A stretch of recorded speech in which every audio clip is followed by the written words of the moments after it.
Welcome back to FVTV. You're here with Darren Murphy, Dennis Bean, Derek Collin, and we have Neale Fenn on tonight. Welcome, Neale. Thanks, lads. Some familiar faces there in the audience, as they say. Yeah, good to see you, boys. Good to see you, Fenny. Getting the gang back together, and as you said there a minute ago, we're all in Ireland, and we don't know where you are at the moment, but you're getting plenty of sun. Yeah, I think it's the light. I think I've tried to turn the light on above me there, but don't know where Dennis is in the shadow somewhere. But yeah, look. Are you flanked?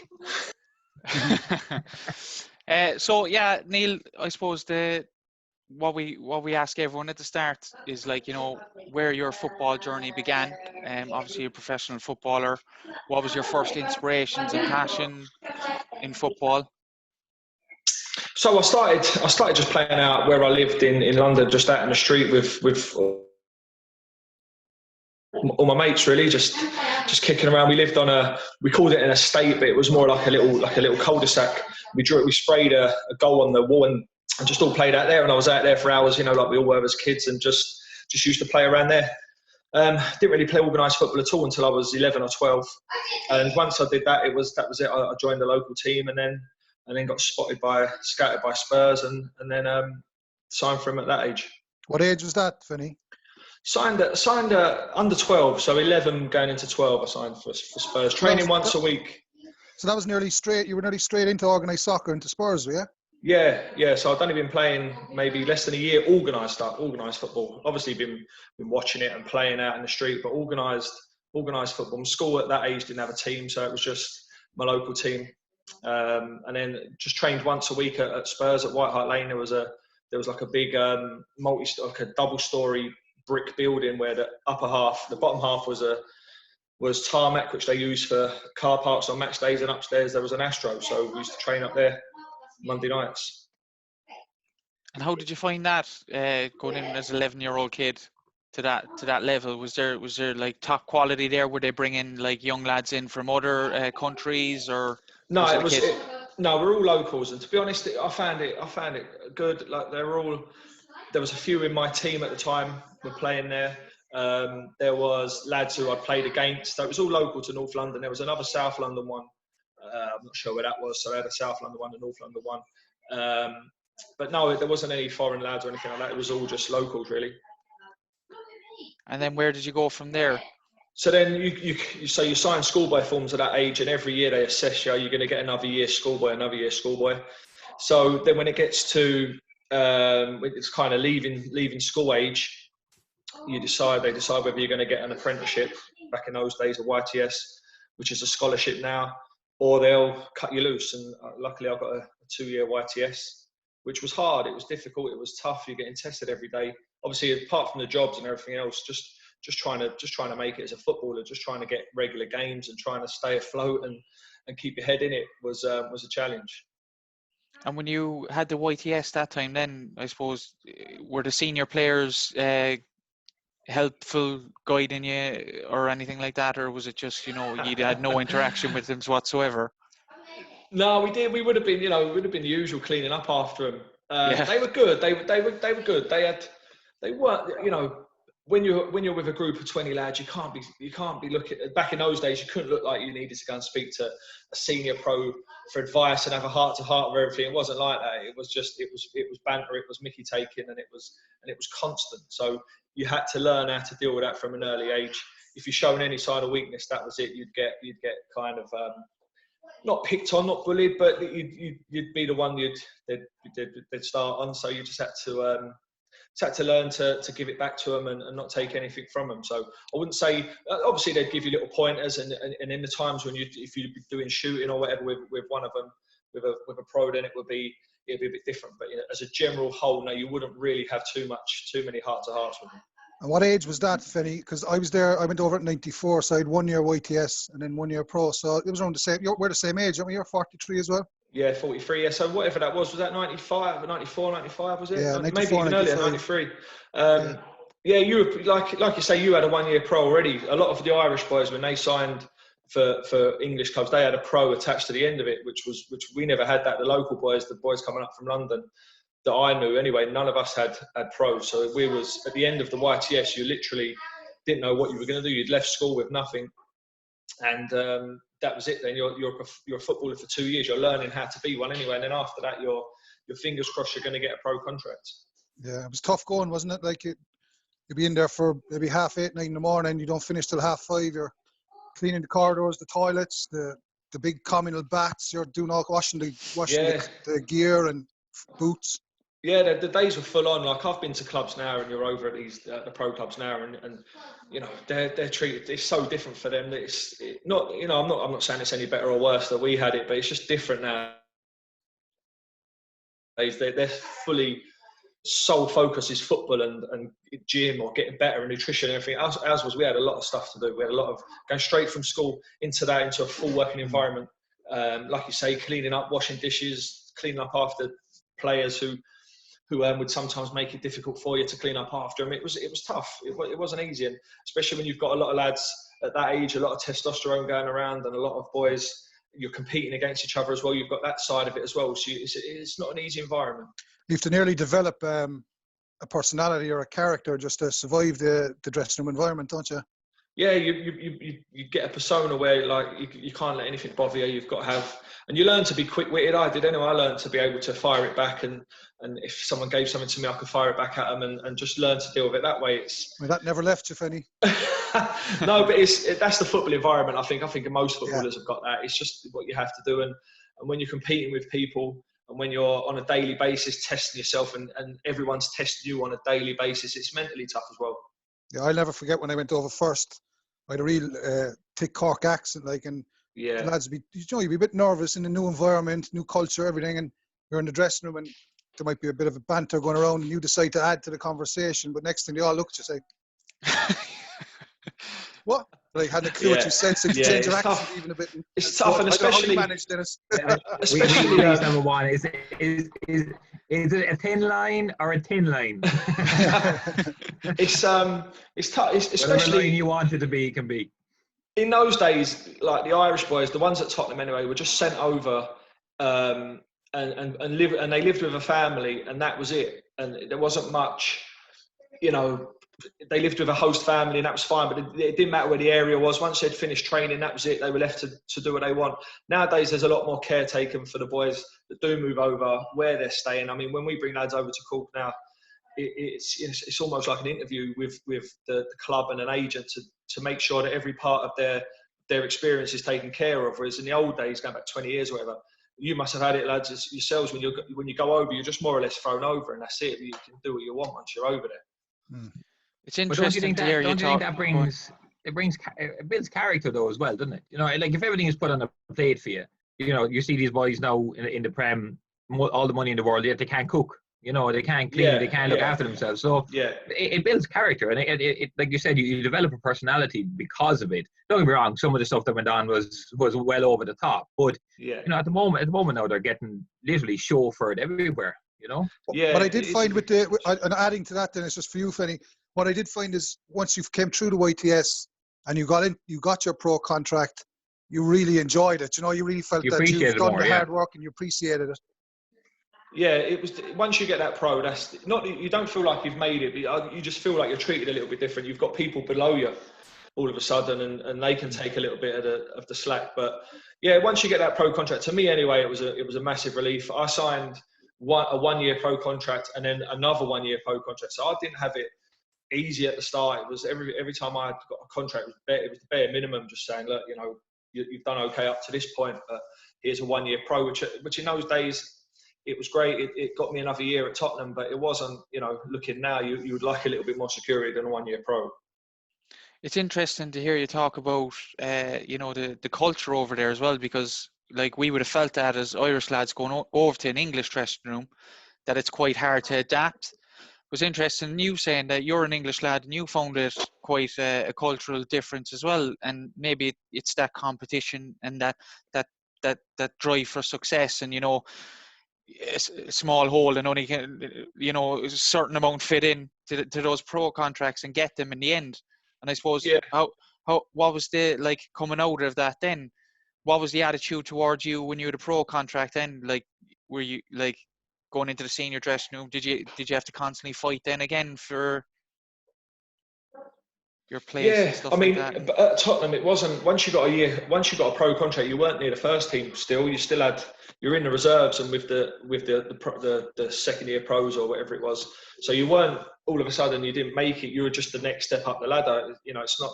It's in some clubs nowadays. Once you sign pro, that's it. You're a first teamer. But it certainly wasn't the case at Spurs. You still had a long way to go. So that's you're reminded of that every day. But no, it's just a job. Not just a job, because that makes it sound like you don't appreciate what it is, but it's a job, and you're there to do your job. And as long as you do that, I loved it. I loved every minute of it. Don't get me wrong. It was just, I enjoyed every minute of being at Spurs. It was my local team, I found that hard. You know, that thing of a job. I found it hard because when I went to Hartlepool, 2 or 3 of the boys, I'll see them work in the morning, and what work? What do you mean work in the morning? You know, it just didn't feel like a job to me as such. You know, the boys see you work in the morning because in England it was such part of our people's life. You know, probably your next door neighbour or somebody from your town was a footballer and it was a job that they had. You know, it's very rare somebody from let alone Limerick, Abbeyfield, to come out and have a job that's a footballer. You know, so I found that environment very, very strange. Or I see you work in the morning, you're like, it's not work really, is it? Yeah. You know? I mean, you always get it from people saying, "Oh, you're a footballer, you're only working up until 12:30 or whatever, and then you're done." And that is the case for most of it. But there's a lot of other discipline side of it. When your friends are going on holiday or having a drink and that, you can't. There's that side of it which. No, I know it doesn't sound that tough, but you know that is when you're a young lad and everyone else is going out and you're not. You know, it's part of it as well. And on that, Finn, like even the way your brain works throughout the day. Say it's a Monday, you train, you're finished, you're back at 1 o'clock. Your brain is always thinking on how your body is, how you're going to be fixed for the next match, what you have to do next. Like like people in other jobs, they might spend a lot of their day in the office thinking about what they need to do to solve the next problem in the office. But as footballers, you're doing that too. It's just you're doing it in your spare time. You might have to go for a nap in the afternoon for half an hour, whatever it is, to maximise your rest and your recovery. Like, but I think as a footballer, you're always thinking about the game. You're visualising the next match, how you're going to play. There's that side to it as well. Yeah, and there's also the mental side of it where everyone's judging you every time you go out into that pitch. You're getting judged. How was your performance today? How was your performance? So you're getting broken down into each section of your day. Oh, you didn't warm up very. That part, your passing weren't great. So there's that part of it as well, where there's constant people not critiquing you, saying could have done that better, could have done that better. I'm not sure that's the case in every job. Obviously, it's the case in a few jobs, but not in every job. Where every second of the day, or every second you're at work, someone's analysing you and critiquing you. That's even more so now. Yeah, and even self-analysing, I suppose. Like the results are there in your face of everything you do, as opposed to other jobs you might get away with mistakes and things here and there. But the result, like it's a results business, and even if it's a training session, you're in the window for the manager to get in the team for the next week. So you're always have to be at the top of your game. Every move you make in the 2 hours of training is as you said, has been analysed. Also, no, I mean, when I was there at Spurs or any club I was at, we never filmed training or anything like that. Nowadays, the training's getting filmed, and you think you can get away with something. Yeah, the GPS is there. That would have killed me if that was around when I was a player. But Two of us. I think that even now a player might think he can get away with something, but we'll pull it up on the video and say, look, that's just not acceptable. So you can't get away with anything now. In our day, you can get away with a little bit more. Yeah, we had it with Ashley, didn't we? From the Franks, you know, you're talking about, you know, you're gone at 12 o'clock, or you're gone at 3 o'clock, and he said, well, you're in retirement. What are you going to do now? And you go, we're actually going to start living now. You know, you're going to go to your weddings, you're going to go to nights out, you're going to start. You know, so people that think that it's Monday to Friday, and then you finish at 12 and you can do whatever you want. You can't. If you go out drinking, you go out messing, you're not looking after yourself. You're really kind of in 24-hour mode. You need enough sleep. You need enough recovery. You know, we're looking into skins that time. What kind of recovery can that give us? So you're constantly thinking about your performance at all times. Whereas with a 9-to-5 job, sometimes, you know, you finish at 9 or start at 5, you finish at 9, or vice versa, and off you go. You know, so it definitely is it's a full-on job, and you sack in your life back when you retire slightly. You know. Yeah, I agree with that. Yeah, well, so when people look at the outside and they say it's so hard to make it, like, and that's all part of it. And we talk about that constantly on this is that like it's mentality to make it, like, and there's sacrifices as well come in your life with it. So did you break into the Spurs first team? Yeah, so I would have. So after a one year, during my second year of being a pro, I played in the first team for a few games, and after that I signed a 5-year contract. So then I really thought I'd made it. So that was it. Then I was in and out of the first team. I went on loan to a few clubs: Leyton Orient, Swindon, Norwich, Lincoln. Nothing really came of those loans. They weren't great loans. Norwich was good, the others not so good. And then, but I kept, at the time, it wasn't a case where I felt I had to get away. I always felt that I was good enough. Whenever I played in the first team, I've scored lots of goals in the reserve. So I always felt I was good enough to play in the first team and be around the squad. If not be starting every week as a regular, because there were some unbelievable strikers there at the time. But just I always thought I was good enough to be in and around the first team squad. So I stayed, and with different managers come along, I slowly found myself out of it, left out for quite a while. And then for my last 2 years of being at Spurs, or 18 months, I never even played a reserve game. I was literally just out with the bomb squad, as we used to call it at the time, with the lads who couldn't even get a game in the reserves, just training every day. And that was mentally tough. But again, it wasn't far from my house. I was still living in the area. It was a team I supported. So, like you say, it became a bit more of a job then. It became part. I didn't think of my career at the time. I was thinking, this is a job. It's handy. I like it. I know everything. It's easy. So it was. It became, for the last 18 months, more of a job and more easy and harder to get away. Were you thinking of your?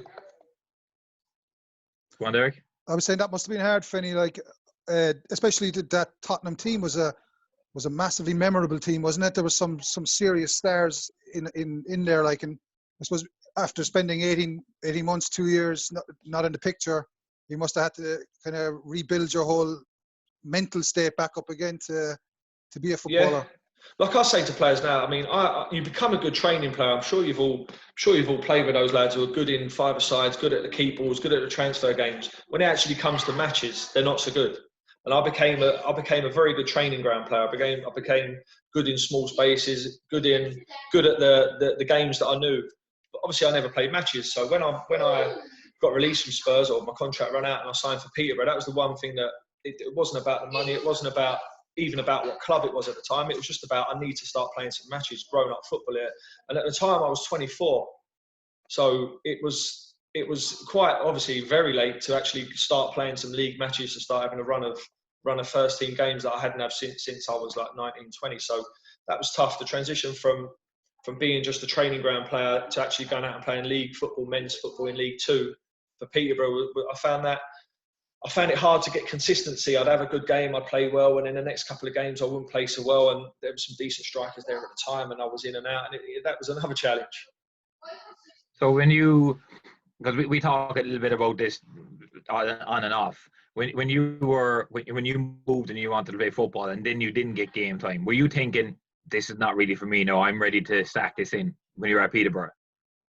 No, I always felt that I think I was probably too scared to go out into the real world and work. I felt, it's all I knew since I left school at 16 or 15 or whatever, that was football. So I knew there was ups and downs. I knew that there was going to be challenges. There was going to be bumps in the road. I'd had the highs with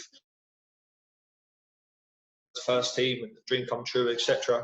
But then I knew there was lows, and I knew sometimes your low is just to sit tight, be at a club where you're not getting a game, but at least it's a living, So I always felt that again, you're going in every day playing football with lads that you like and so don't get me wrong, I wasn't going in every day dreading it and thinking, but I was enjoying playing football every day with Jimmy Bullard, Leon McKenzie, Jason Lee, there was Tommy Williams. It was just a good environment as well. Was there a stage, Fenny, when you can look back now, reflecting back, was there a certain manager that, I suppose, changed things for you at Spurs, where you start going into the bomb squad, I suppose? Like, was there a certain manager that just didn't fancy you? Like, yeah, George Graham as well. George Graham was the one who I'd been in and around the first team squad. Jerry Francis had given me my debut. Christian Gross had came in, a Swiss manager who got a lot of stick, but looking back now, he was so thorough, and everything we do now, he probably done like 15, 20 years ago, but it just wasn't, the English game wasn't ready for it. But then George Graham came in and that was it. I was done. He just didn't fancy me from the start.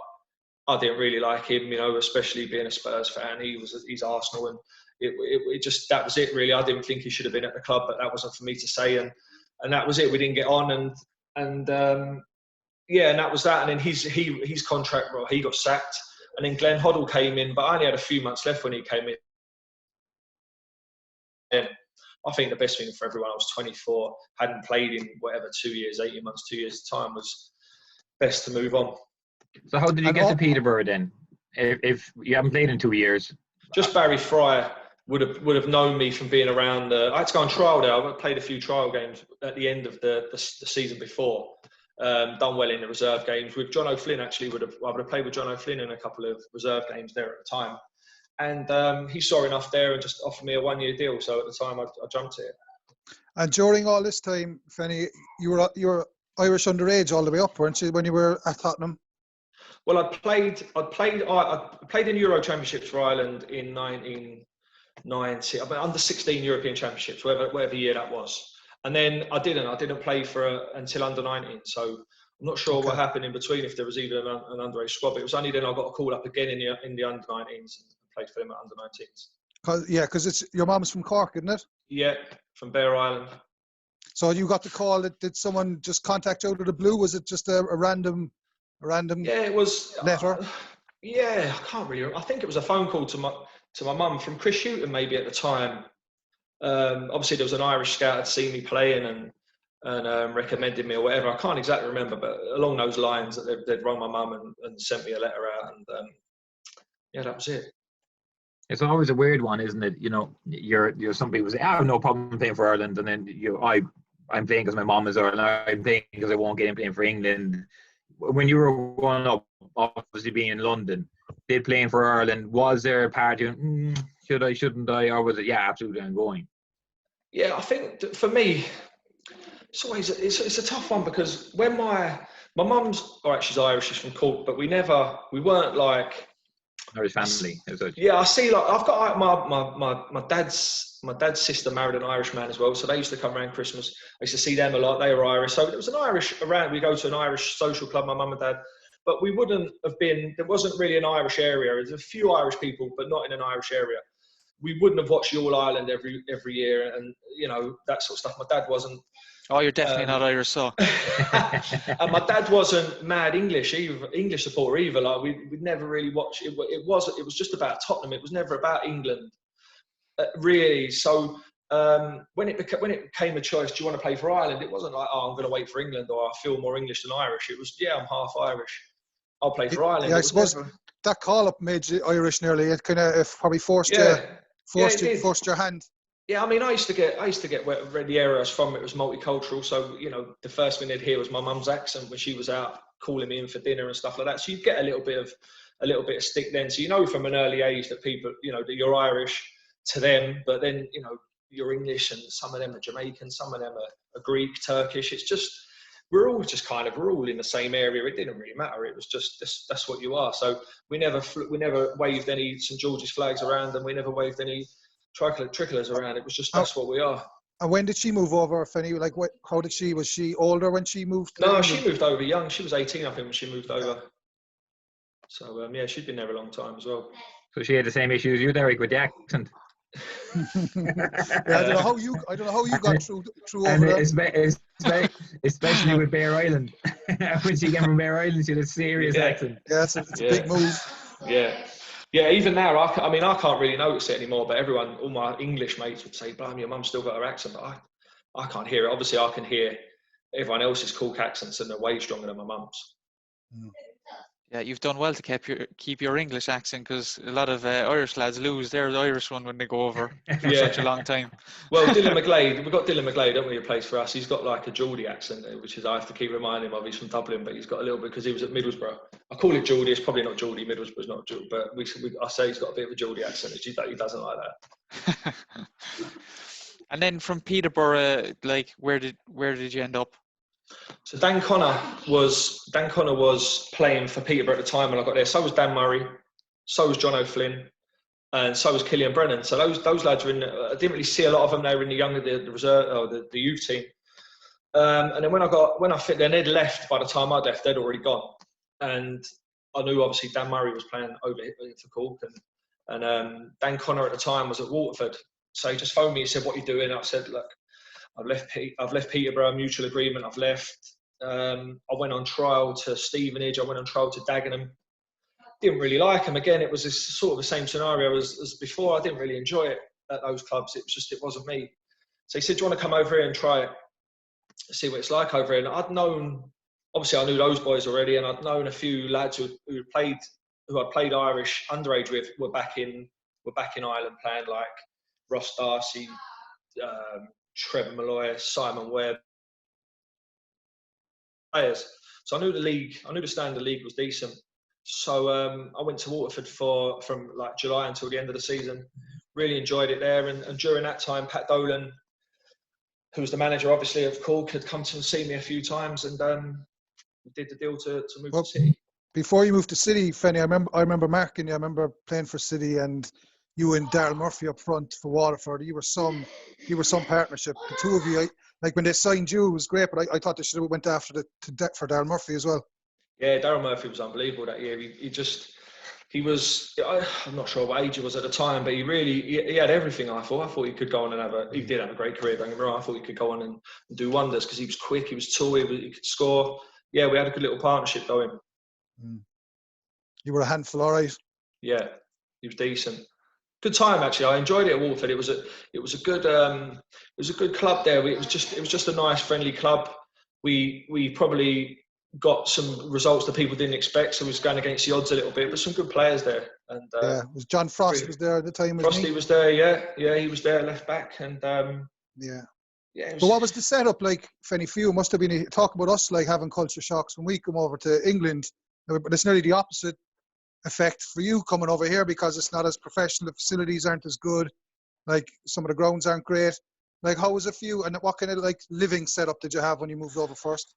I was staying in a house with like the boys do now. I stayed in the house with 3 other lads, which was not ideal, but it was only for a few months, so it wasn't too bad. The facilities when I was at Peterborough, we had our own training ground, but it wasn't great. So we used another training ground, which was okay. It was a pitch with dressing rooms there. The summer league helped, I think, because I'd gone into the summer league and the pitches and the stadiums I thought weren't bad. It wasn't. Again, I just came over as I needed matches again. I just thought I need to, if I'm going to do anything with my life or with my career here, I need to just get my head down and just start playing some matches. That's what it's all about. And when I started playing, I felt I just got a good feeling about it. You know, I was reading papers and people were talking about how well we were doing, and it gives you a bit of confidence. And so it was. And who was the manager? Jimmy McGew was the manager. Do you remember him? Yeah, I know Jimmy. Yeah. Good lad, funny. Not, I think he'd left or was having troubles before the end of the season, but good lad. Nice, friendly. So did you just play that one season? Was it with Waterford? Yeah. And then moved signed for to City 2004. Yeah. And how did you find the standard when you came over? Because obviously you would have thought it was a good standard because of the players coming in, but when you actually got in and played it then at that level, I thought it was good. I thought that there was good. Obviously not as physical as England, not as direct as England, which that suited my game more than anything. I just felt that there was good players here. It was professional enough for me for what I needed at the time. Good pitches, good crowds, just a good feeling. Spoke to the missus about it, and she came over, and that was it. We've been here ever since. And just Derek, you saying you were marking Fenny that time and you found it difficult. What was difficult about it? Did like his style of play? And obviously, what I would have seen of him was dropping off, getting the ball, the good touch, bringing other people into play. When he first came over, was it that? I suppose if I was to pick a few things from Fenny, like Fenny, your strength on the ball. Like I was a big, strong centre half. But you had an underappreciated strength on the ball, like your balance and whatever way you used your arse. Like it was impossible. Do you know what reminded me actually? If you got to use it. Yeah, Liam Coyle was the same. the Derry City player Liam Coyle. He was a similar person. Like, you know, when a centre half's behind, you just couldn't get around you. And Darren Murphy actually had similar qualities that way. And I suppose Fenny's touch and just his touch was unbelievable. And then I suppose little things you do on the pitch, but the way you bring fellas into play, little flicks. But that's what your game was built on, Fenny, wasn't it? Really, that's what you offered. Yeah, I suppose even at Tottenham, with all those top players, Teddy Sheringham, all Ginola was on the team. That's what you were offering when you were in and around that first team. You were bringing something that isn't abundant with other players. Yeah, I needed to play with good players. That's what I've recognised. The better players I play with, the better I get. That's how I felt. So, no, it was good. There was good players. There was good players in the league. And when I was speaking to people back in England at the time, they were saying, "What are you doing over there? I can't believe you've gone over there." And I was looking at them, and they don't know the league. There's a big ignorance of the league over there. They just think it's Mickey Mouse, and maybe it's not so much now, but back in those days, definitely. They just thought it was Mickey Mouse. It was part time. Some clubs were, don't get me wrong, but for me, it was just a breath of fresh air, just to start playing football again and get a bit of appreciation. And again, I always talk about dressing rooms when I'm talking about how I enjoy, how I had at the time at a club, and a good dressing room as well at Waterford, some good lads, some good characters. And for me, if I'm playing football and I'm happy doing that. So that was all right. We speak about that a lot on this forum, don't we? About players when they come back from England. Well, you didn't come back, but you came from England in. It's about how the league really just rejuvenates them. It's very rare a player comes back and they don't find a place in the league. They come back and they're a good player. The players start talking about it again, and they start getting their confidence back.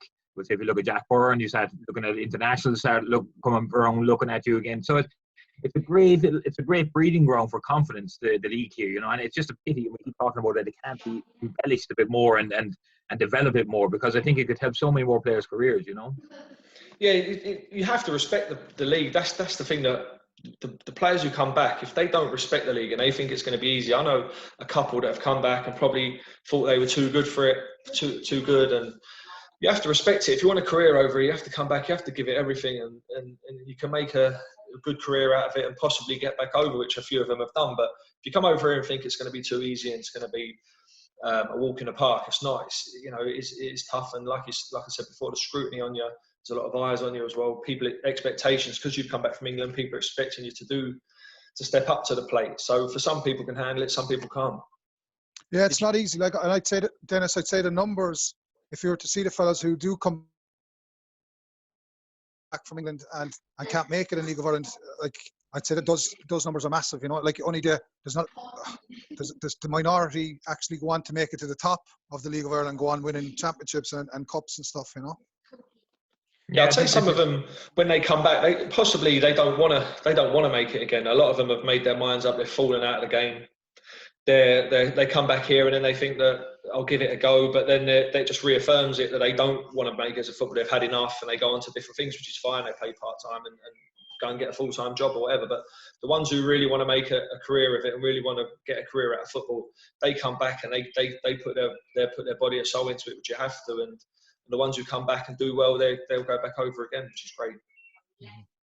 Did you have any desire to go back over, Fenny, when you came to Waterford that time, before you probably went to City and stuff? And no, I don't. I'm not a serious desire. I don't think that. I think if a club in England would have made a serious move for me, then I would have thought about it at some stage. But no, certainly we weren't seeking it out. We were just enjoying my football. I'd been at a couple. Obviously, like I said, I've been at a few clubs in England, but I didn't enjoy it. So the fact I was enjoying it, we were loving living in Cork at the time, and no, there was no interest in bringing me back anyway. But if there was, I don't think I would have gone anyway.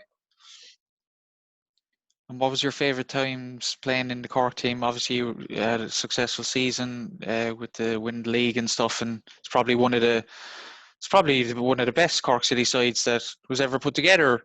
Would you agree, or would you disagree, lads? Or Derek could have a bit more knowledge on this one. Derek knows all the Cork City teams. Yeah, that and the '98 team for me were pretty special. And there was there was a lot of mirroring there. You know, like you had such pace and such ball players and such grit then in both teams. That 98 team, we got beaten. We were runners up twice to Pats. They had a savage team at the time. You mentioned Trevor Malloy, Colin Hawkins, and that team. Like, so that era with Cork City, that was a phenomenal squad. And then that 2005 team was, again, like the way Pat Dolan and then Rico put together that team, and then I suppose gave that team the confidence and the freedom to just play. Like, I think sometimes when you see it, when it goes right, when all the cards land right on the table and the players there's a gelling there, just leave them off. And that's kind of what Rico did to just give us that extra. He kind of treated us like adults, gave us a bit of leeway and gave us enough responsibility. And I think after being with Dolan, all the good that he did, I think Damien was just, he came right at the right time to let us off. And I think that I actually spoke I spoke to Pat on that point, actually, you know, in terms of, you know, would he have helped us win the league that time? And he and Pat, honestly, to be fair, he came to me, he said, look, I was young. He said, I was young. I was after creating this squad and this team that I thought had to win. And I was so engrossed in making sure that team did everything to win. I forgot about letting the players do what they were supposed to do, you know. So he was honest enough looking back in it that he thought that he had the shackles were a bit too tight, you know, on the players at the time. And then, like I said, Damien just landed at the perfect moment, and obviously Brian did really well to get Damien in, and to be fair to Brian, he fitted the team to the manager that all he needed to do was get us over the line, you know. But to be fair, Pat, he held his hands up for that one in terms of that. He just felt that he was so engrossed in trying to get that team to win the league or to win a trophy that he was kind of a little bit too much involved, you know. Yeah, I think that he wanted to be in control of everything. He was the voice of Cork City. He was in the press. He was getting the sponsorships. Which was brilliant. But did it take away sometimes of the training of the team and what the team wanted? Where Rico came in and he was just 100% on the team.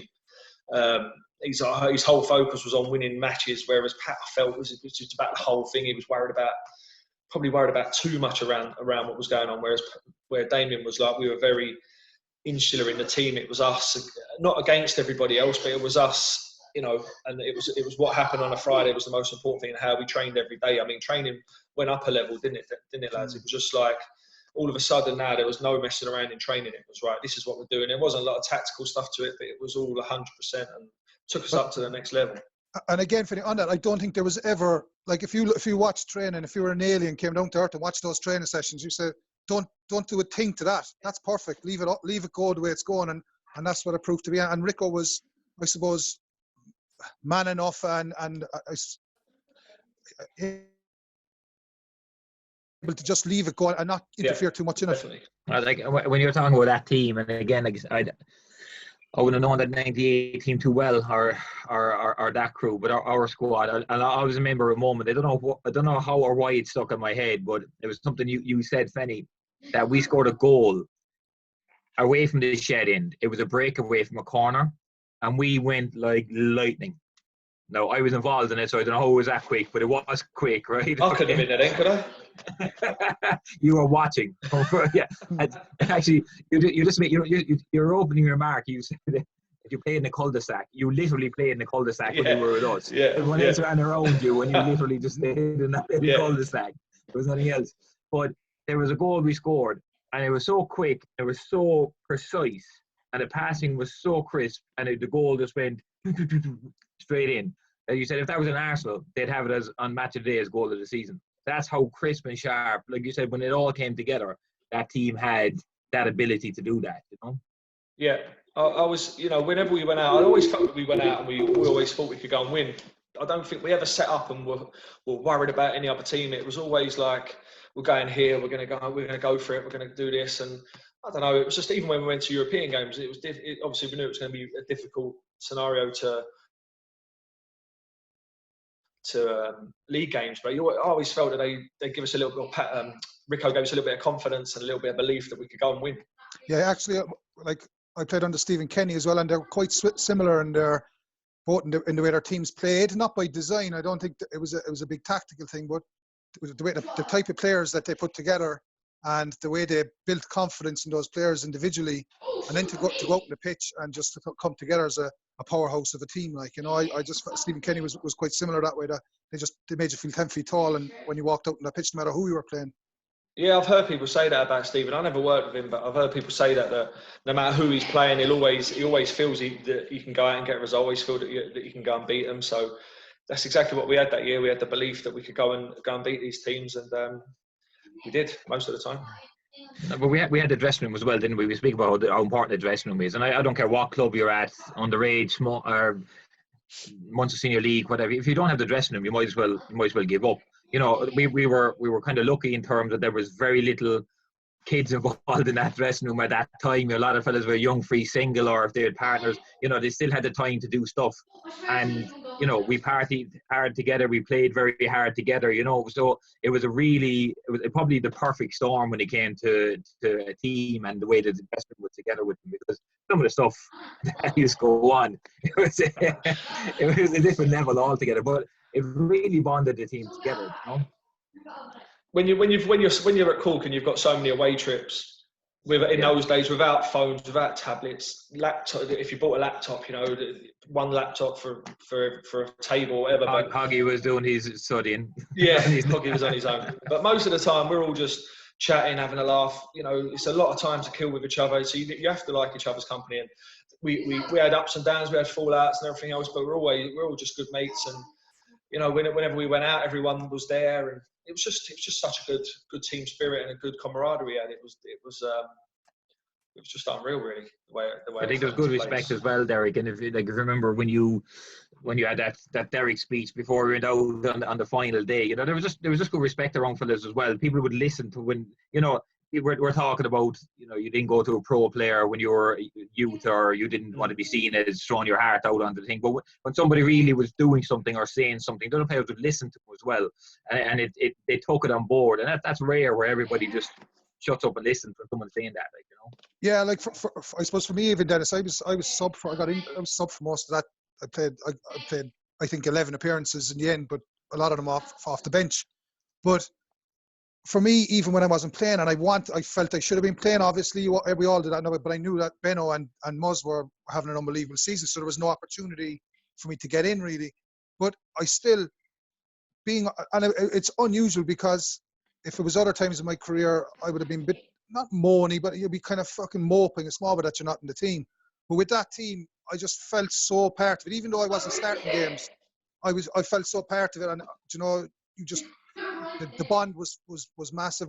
Everyone had each other's back, and you really felt in the whole squad there was a massive togetherness. And that's hard to get, but you try and harness that, don't you? Even the boys who were not from Cork, you know, we felt it as well. We still felt part of it as well. You know, you said earlier when you're from out of town or whatever, you're treated a little bit differently. Obviously, Muzz was already there with a southern English accent, but then me and little Murph came along as well, and it was just, we were all just welcomed in. I never felt once that we was an outsider. It was just everyone in it together. It was just unbelievable. And then you had the famous move. Well, yeah, to Bose. Yeah. Fenny, we very similar paths when we came there. Yeah. And we were 21s together, weren't we, Fenny, that time? My memory's shocking. My memory's the worst. Like I was saying to Lisa, my wife, last night, I could watch a film now and like not remember it, so it's good. It's almost like I can just, every film is like a new film to me. We were in squads together, weren't we, Fenny? I was trying to hark my mind back today, but we were, I think, we were against Croatia, Yugoslavia, Malta around that time. Can you remember the teams you were playing against? No, I remember playing in Malta. I don't remember the squad too hotly. Yeah, I'm the same. There must be a program somewhere with your names on it, lads. We'll find it. We'll track it down. Someone to dig it out. Back in teletext times. That's it. Yeah. But so like, tell us a bit about Path to Pro, because I kind of don't know much about it. But are you the sole trader of that, or like is it your idea? How did you come up with it? Yeah. So after I finished playing. Before I finished playing, I thought I was going to start up a little soccer school, just to tip me over, really, just to keep busy.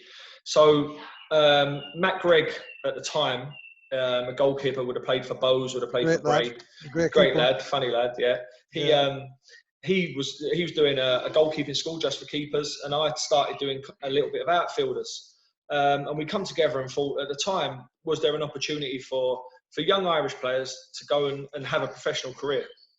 So at the time in 2013, there wasn't really, the only time they could really call themselves a professional footballer is when they'd signed professional forms at 19 or 20 or whatever it was. So we started a soccer academy in Dublin, and we were sending lads over to England, not at the Man Uniteds and the Liverpools, because they've already got scouts over here if you couldn't have to go, but the next level, the Millwalls, the Norwich of this world, and we were sending lads over, and that was the idea really, trying to give the lads an opportunity to go over there.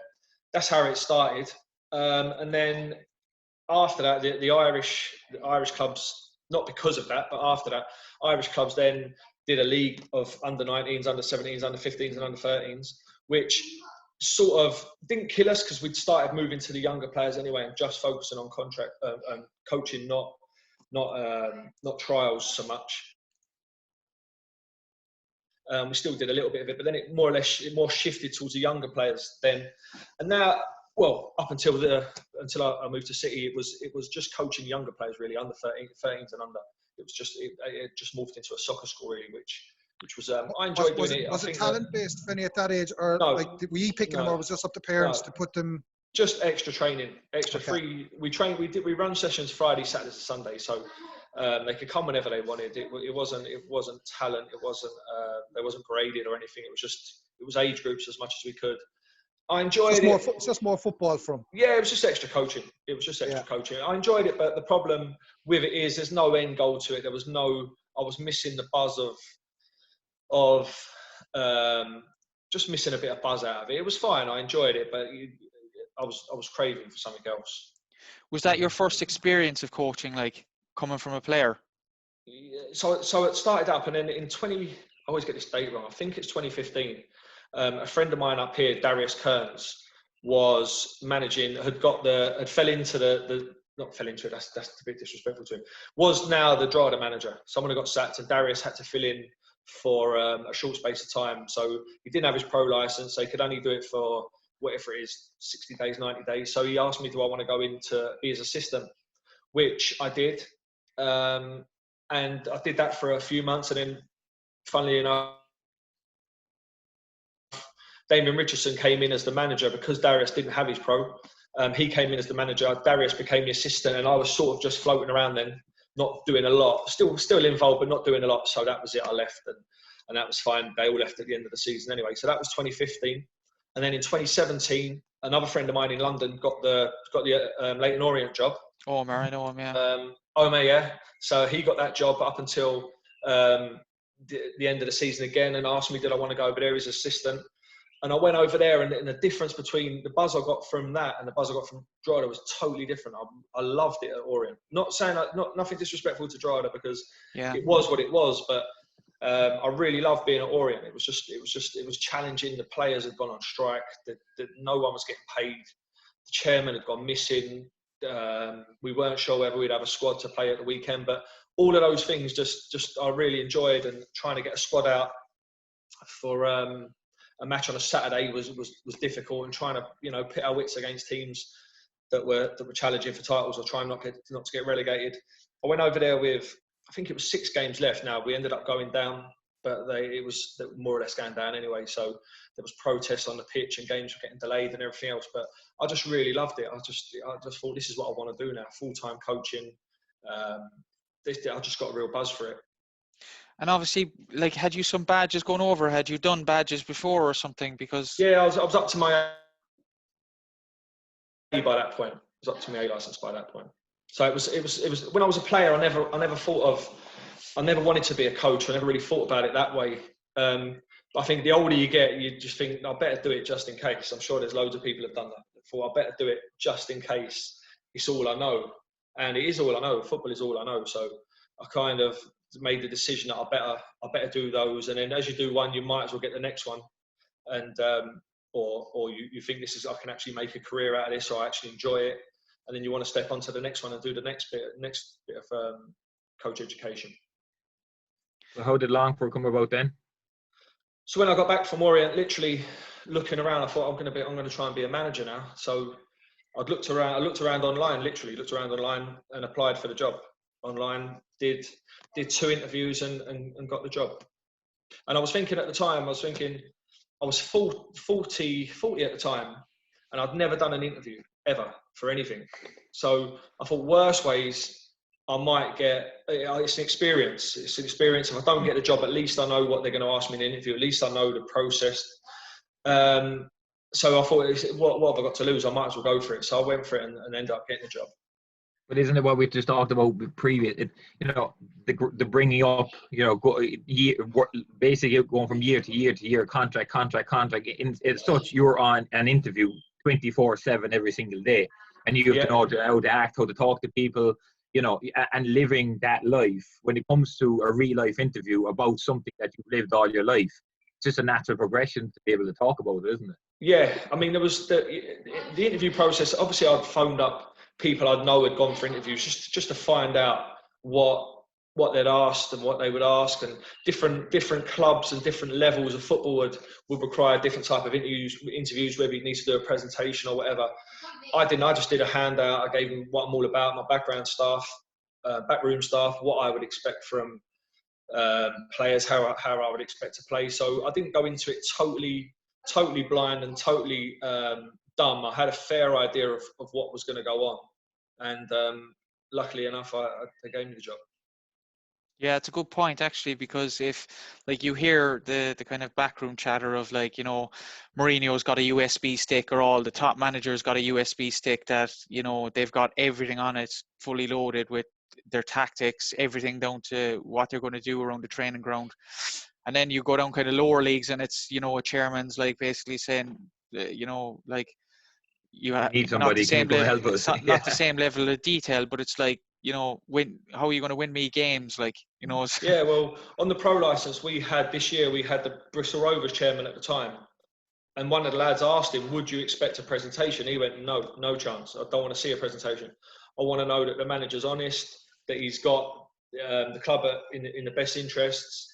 I don't care how they're going to play. I want a centre half that can head it, a midfielder that can rat around, and a striker that can score goals. And that was it. But then I was watching a podcast there, another podcast. There are other podcasts around. This is the best one, though, lads. Of course. There was a lad called, you remember Clint Hill would have played for Rangers, would have played for QPR. He said that the Portuguese manager, I can't remember his name, I can't pronounce his name, when he first came in, he showed the Rangers players how he was going to play in the Scottish Premier League from his time when he was at Qatar. So he's put up the clips of the players and they're passing the ball around nice. There's no pressure on them. There's no crowd. And the players are sitting there thinking, yeah, you try doing this in Scotland, it's not going to happen. It's going to be wet. You're going to have wind. You're going to have players ratting around. So you can do all the presentations you want. He literally said he thinks the manager got the job because of that presentation. So there are a lot of people there are a lot of coaches, there are a lot of managers around who do unbelievable presentations. But it's more than that. Managing, I think, is more than that. There's a whole more to it than just how you think you want to play. There's a lot more to it than that. So on that, what is different to when you were a player looking at a manager and now you're a manager looking at a player? What are you seeing in them that you would have done? I see when Darragh Doyle was my assistant at Longford. He's now the Longford manager, and he worked with me at Path to Pro, and he would be happy putting a session on with 2 different pitches, him standing in the middle and just keeping an eye on things. Whereas, because he was such an honest pro, he would know that whether the manager was looking or not, he would be running around and putting 100% in. Whereas I have to make sure I can see everyone because I don't trust them. Because I'd be thinking what I was like as a player, where as soon as the manager turns his back, I'm going to stop running or I'm going to stop doing what he's asked me to do. So rightly or wrongly, whoever's right or wrong, I think that how you were as a player and things you picked up throughout your life as a player does influence how you are as a manager. So when I try and do presentations, I try and keep them quick and short because, don't get me wrong, players nowadays are a lot more receptive. VHS stuck into one of those wheeling tellies and the manager will be scrolling through press and stop, rewinding, like it would take forever. Nowadays, the players, they get a lot more information. We give them a lot, we can clip their own clips, so it's shorter. But when I do a presentation, I'm just thinking of what I would be like in a room, thinking, is he ever going to shut up? We just want to go out and train. So I try and keep it short and sweet. So I try and think of my, but obviously, again, you can't have it all how you were as a player, because there are different types of characters in there. So there are players who do need long meetings and do like that side of it. So he's trying to get a balance between everyone. Did you find it difficult coming from a player to being a manager, or even a coach or a manager? No, I because I had a long gap. I retired in 2010 and didn't do the Drada till 2015. So if you asked me in 2010, I don't think I'd have been able to do it. I think I'd have just seen too much as a player. I'd have been messing around with the players a little bit too much. I think that I needed that break. I needed that space to get my head around that there is a difference between being a coach and a manager. And I find it hard doing, like at the moment, what Alan Bennett does for us, where he does a little bit of coaching as well. I find it, he's very good at it, but I'd find it difficult if I was a player. Yeah, I remember Derek Mountfield came to Cork City, and that was his biggest problem. Lovely guy, had an unbelievable career as centre half with Everton, and he was just too one of the lads, and it didn't work whatsoever. Yeah. Like he was way too much that way. That's how I would have been if I would have started coaching a team in 2011, for example. I would have been too easy on them. I'd have seen it too much as a player. I'd have been one of the lads, like you say, and you need a little bit of that. You need a little bit of team spirit and all in it together and everything else. But the players need to know who's the manager and who's in charge, I think. Well, we even get it here more, don't we, in the Munster Senior League?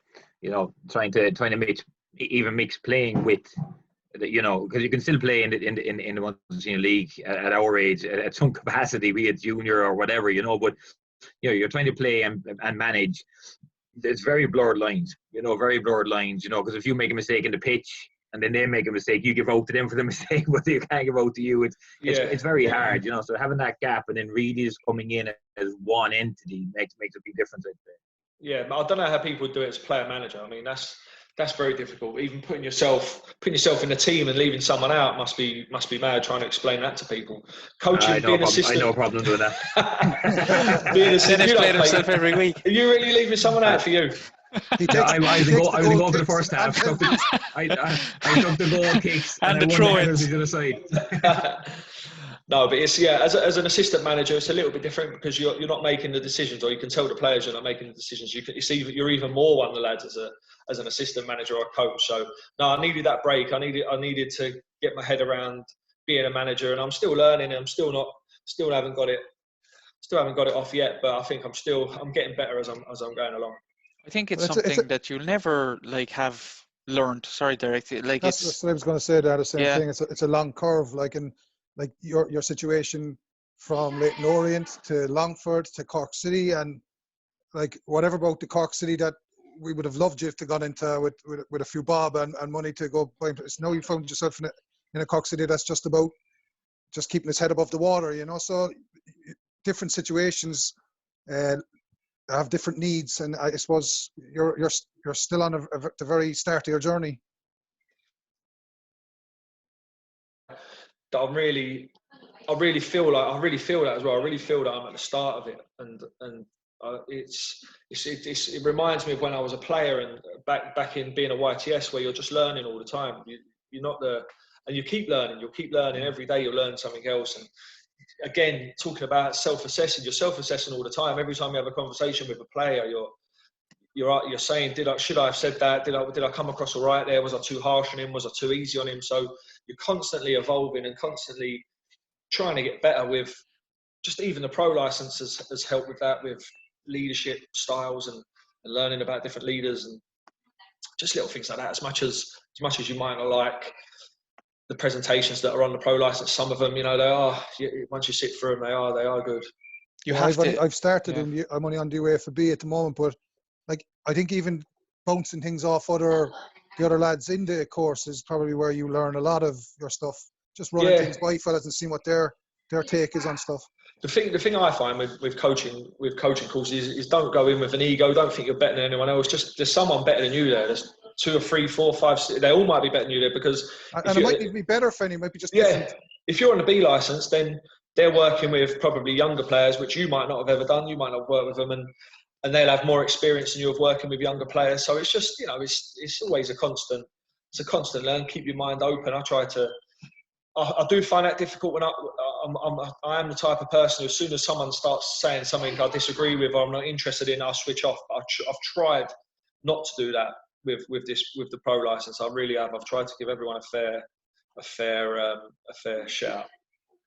Well, most courses you're gonna you're not every point is not going to hit you, but maybe when you kind of take it away and reflect it, and you're going to bring it into your own game, then in the end. So, for me, I'm looking at, what I was really impressed with when you came on board is that I went out to watch, I think it was UCD at home, and there's two young lads playing, like the Alec Byrne there in the middle of the park, who was fantastic player. I couldn't believe it really when I saw it. I was like, he's so young, and he was so good on the ball and take control of the game from that position. And they were lashing the ball into him, and you were demanding that he was getting on it, and it was just impressive to see. And then you had the guy Ben, the Whitmarsh, is it? Or Ben Kenyon, is it? Yeah, up front. Yeah.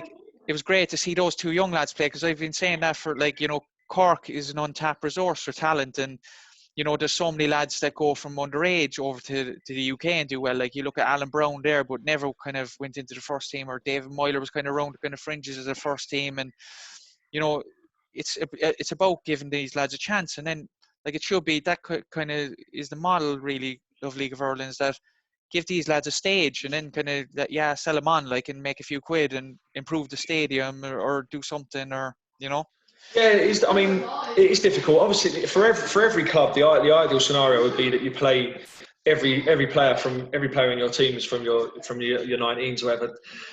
Unfortunately, a lot of the players, it's a lot to ask. It's a lot to ask for players to jump through. There's a big gap between 19s. Like I said to you, when I was at Spurs, I was a professional footballer for 2 years before I even got near the first team squad. You're playing reserve team football. Over here, they don't have that, so they're going from training. Don't get me wrong, the underage structure at Cork City is one of the best, but they're going from training 2-3 nights a week to all of a sudden coming into us pre-season, and we're demanding that they're ready to go, because we've only got a small squad. So when we did it this year with pre-season, we had 15, I'd say maybe 8, 9 of those, maybe 10 were under 19s or first, second year pros. So it gave us a good chance to have a look at them, and some of them did struggle, to be honest. Some of them weren't. You could tell that they weren't ready to play regular Premier Division football, which is they might be okay to come on or play the odd game, but they need extra time. There needs to be somewhere between the 19s football and the first team. There needs so to how be do you manage that then? Because obviously some of their buddies are playing, like Alec and yes. Is it honesty? In terms of just telling them as it is. You have to be honest with them. You have to. It's a tough one. It is a tough one, because every professional footballer thinks they should be playing. Otherwise, you have to have that in you. You have to have that in your mindset. I should be playing it. I'm better than him. I'm better than him. You need that. So it is tough. You have to say to them, this is what we think. Now, the good thing we've got is we've got video now that we can back it up with video. We're constantly assessing them. We're filming training sessions. We're filming pre-season friendlies, filming matches. So if they're not living up to the expectation we want through the amount of work they're putting in or how their performance is, then we can show them what we expect. And it's not personal. You're not telling them because you don't want them to play. Oh, I want the young lads to play. We all want the young cool players to play. It's just if they're not ready to play first team football, it's not fair on you, and it's not fair on them. But Finney, these young lads they should be counting their lucky chickens. Like this, they're in an unbelievable situation where they're at a club at the moment where the academy is. They couldn't be in a better club at the moment to try and make a career for themselves. And I think when they get that opportunity, they need to. I know you're saying it'd be great to bleed them in with 4 or 5 games, bringing them on here and there, playing in League Cup matches or whatever, amongst the senior cup games. But these guys they have to fast track their own development. They have to see that this is the card they've been dealt. Okay, they're in the deep end, but they need to take the onus is on them as well to go and grasp this opportunity, because it's a massive opportunity to have at the moment at Cork City Football Club. Yeah, that's what we would have said to them. There's not been many opportunities before in the past, however many years, that so many young lads have got a chance to play in the first team in front of the best crowd, the biggest crowds in the league, best and biggest club in the league, and I'm not trying to try and say it, but some of them don't realise that yet. You know, it's a little bit. They need to do more. They needed to do more, and I'm not talking out of school here, because I would have told them that as well. That they don't recognise the opportunity they've got. So you can be the best player under 19s. You can be player of the year. You can score the most goals, but you need to do it every day in training in the first team squad. Now is their chance, Fenny. Like, you don't know exactly. what happens in 6 months' time. Whatever, is someone going to come in and pump money into the club, and then these guys, you're looking at the academy, it's going to be harder for younger players to get in. So now, whether they're ready or not, or thought they were ready or not, they have to be ready if they want to make it as a career, because they have to be given a massive head start, you know. Yeah, and it's a fantastic opportunity, like you say, and I'm sure, you know, they're good lads. They are good lads. They're good players. That you know, the physical side of it, a few of them could improve physically, which is another thing as well, which is what Joe's working on. So no, they're good young players. They are good young players. Ideally, you wouldn't be throwing 6 or 7 of them in a first team at the same time, or the first team squad at the same time. But you know, it is the way it is. So they have to step up. But the boys that have played have done well, I felt, when they have got a chance. So you know, it's not all. No, I think Fenny, you've got some great young lads. Even the lads we've mentioned there, and there's a lot more to that. And like Ronan Hurley, it looks like he's going to come good. There's so many young players out there, and that aren't even in the squad. In like with Colin Healy's academy, they're the best players in Munster. Like, yeah, they're there for a reason. They're not there as a token gesture. They're there because they have the talent. It's now they got to realise that this is their opportunity to become one of the best players in Ireland, or get a move across. Yeah, I agree. Do you look at this time now with no training, on their own? Do you look at this as a defining moment for some of them young lads, as we spoke about? No, I don't. I'm not sure. I'm not sure whether it's, like I said to you, like I say, we shouldn't be writing players off at 18 or 19. You know, there's plenty of time for them. So, is it their defining moment at City? No, I don't think so. I think that if they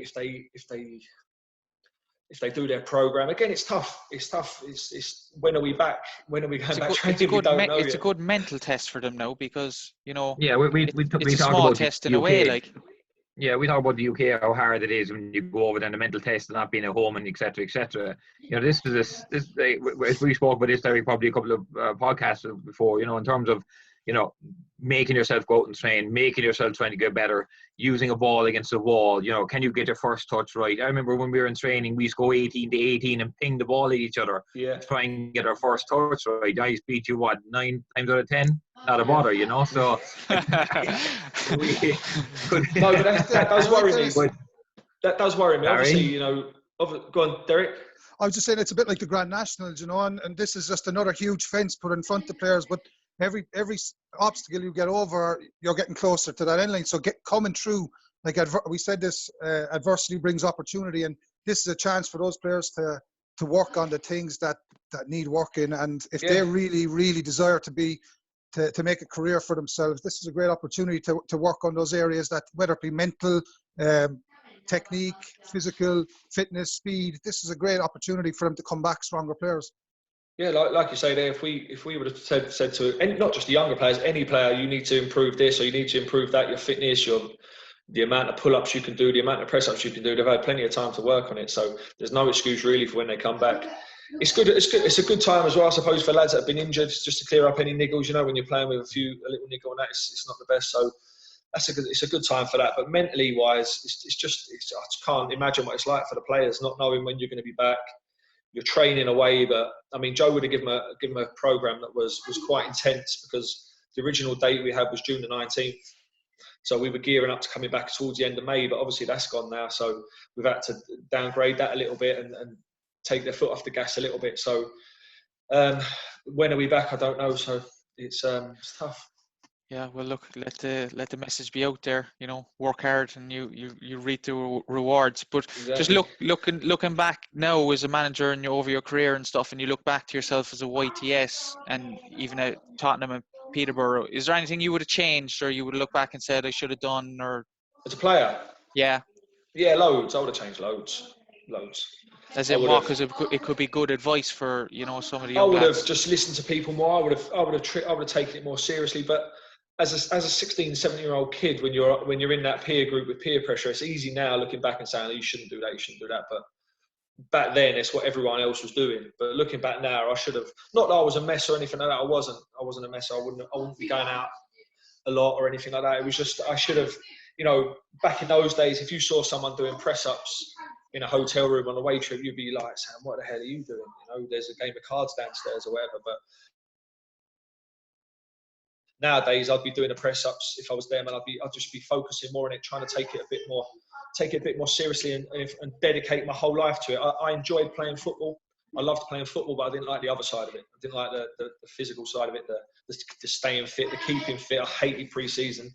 I didn't embrace pre-season. I would have gone into it with a negative mindset, thinking I just want to get this over and done with. Whereas if I would have properly trained for pre-season in the off-season, come back fit, raring to go, where would that have taken me? I don't know. But at the time, I was just enjoying what I was doing. I was loving it, playing football and being a footballer. But I think it's a consistent trend here, isn't it? You know, if you could look back then, you know, it's a case of if you had that magic potion, push it onto a player to say, if I could show you now what I know then, you know, it's. But at the time, like you say, I had players telling me at the time. I had older players. One player who I always say used to try and give me advice. Les Ferdinand used to talk to me all the time, and I saw Les before Christmas over at QPR, and we were laughing about it. And he always used to tell me to knuckle down and concentrate on, you know, the other side of it. And I always like, yeah, whatever. But which was, you know, like you did then days. I don't know. It was just the way you were. You didn't really want to take too much advice from players, and I don't know. And if you thought about it, you know, he was obviously going after a player that he thought had ability. Yeah, he said it. He said it to me. He said that now, you know, I wasn't, you know, what's the word? I wasn't down. He just saw that I could get better. You were at 75%. Yeah, cruise control. Yeah, exactly. You know, if I stepped up, you never know. But Freddie, the players nowadays seem to have, like, they seem to understand that more than our generation did, don't they? It's more normal now to think that way and to apply yourself to as close to max as you possibly can. Is it more normal? Yeah, I think players nowadays are more. They definitely know about the fitness side of it better. They know about nutrition side of it. They know more tactically as well. So they'll question you more tactically. I wonder if they have that. If they have the old school kind of like street smarts about the game and about life itself. Sometimes I think that some of them are a little bit innocent, and certainly in our games, but that comes with experience about seeing a game out and being a bit more, managing the game a little bit better. But that's because they're young. So you get that as you get older, though, I think, as well. And even from watching older players, being around older players helps. And I suppose you haven't been really afforded, like you've got Benno, Nults and maybe Garrod, but other than that, it's such a young team you have. But like there's lots of positive signs that you were gelling just before all this kicked off, wasn't there? It looked like I felt starting to bond on the pitch. Yeah, I felt it. You know, the first game we had eight debuts, which is massive, and a lot of those would have been their first professional game. Yeah, so we knew that. I suppose wasn't ideal either for any. No, we had a few games called off in pre-season. We knew that if we were going to get loan players, they were going to be late. So not ideal pre-season preparations, but I felt we were getting better with what we'd learned and what the players had learned. Losing to Shamrock Rovers, losing to Dundalk. Then we beat Finn Harps and narrowly lost to Pats. I felt that we were getting better, and it was obvious we were going to get better as the season went on, because the players were going to get more games, more experience, learn how to manage matches properly, would have been more confident. A lot of them were lacking a little bit, not lacking confidence, but were young. It was their first game. They're not wanting to put a foot wrong, or when we're just tend to just go and express yourself. You know, if you're an attacker and you lose the ball in an attacking area, doing something positive, we're not going to criticise you for that. That's what we want you to do. But sometimes you'd see them playing a little bit safe because it's a big crowd. First time I've ever played in a big crowd, so it was. It's never a benefit. It's not like playing safe just doesn't work. No, especially for forwards. You know, with no fear. If you're going to play the way we play, where we're going to try and keep a little bit of possession, when it does get into the attacking areas, we don't want it just coming back out again. We need something to happen, and taking shots. Maybe if you're more confident and you're scored a few goals, you're taking shots. When other times, if you're not so confident, you're coming back out and starting again. So I felt we were getting better. I felt that things I'd seen in Finn Harp's game and in the Pats game were encouraging compared to the couple of games before. So that's what you can do, is look at positives, move on, analyse what you felt was wrong and right and wrong. And then we were going to get to June and maybe add a couple more, but we don't know what's happening now. We don't know what's happening when we're back. We don't know what's happening with a transfer window, what players are going to be available, when the transfer window is going to be. We're not sure when that is. So lots of things up in the air at the moment. Yeah, with your loan players, Finny, with your loan players, what's the story with those? So the loan players are done. Their contracts run out in June. Yeah. So we've got good relationships with them. We've spoken to the clubs. We've spoken to the players. They all want to come back. The clubs are happy for them to come back, but just. And how have they been when they came in? Because obviously you've been on loan. Because we spoke to Bonesy about this. When you come on loan, what's your aim when you come on loan? Have they come in wanting to get better to go back over? Or have they come in because they're seeing out a contract? What have they been? No, they're 4 young lads who needed.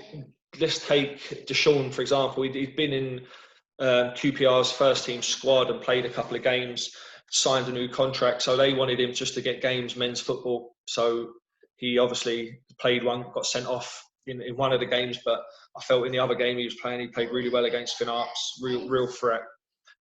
Joseph Alowu just needs games, got another year left at Arsenal. He needed matches, men's football, hasn't had a lot of that. Chiron, again, just needed matches, needed men's football. And the same with Joe Redmond at Birmingham. They just needed matches. How do you manage that? Obviously, when you went to Orient and you went to Norwich, you were playing good one day, bad another day, good. So you wanted football and you saw the inconsistency. How do you try and keep them consistent? Yeah, it's tough. It's tough, but how do you keep any player consistent? We have to understand the young players. We have to understand that they're going to make mistakes. It's the way we're moving forward with the squad. If we'd signed 35-year-old centre backs, we'd expect different things from them. We'd expect them not to make mistakes, but then we wouldn't expect them to be able to. They wouldn't be able to do some of the stuff we're asking them to do. So we've gone with a younger squad, a younger way. So we have to accept that for all the qualities they've got, they're going to make mistakes. They're still learning the game. So I don't think they've made too many mistakes. I think they've been okay, but they're still learning the game, and we have to accept that. It's just it's just the way it is.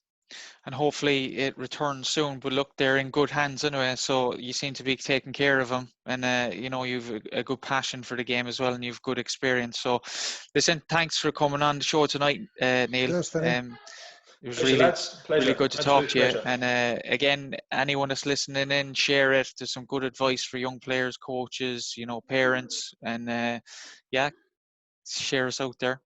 Thanks, guys. See you next week. Cheers, lads.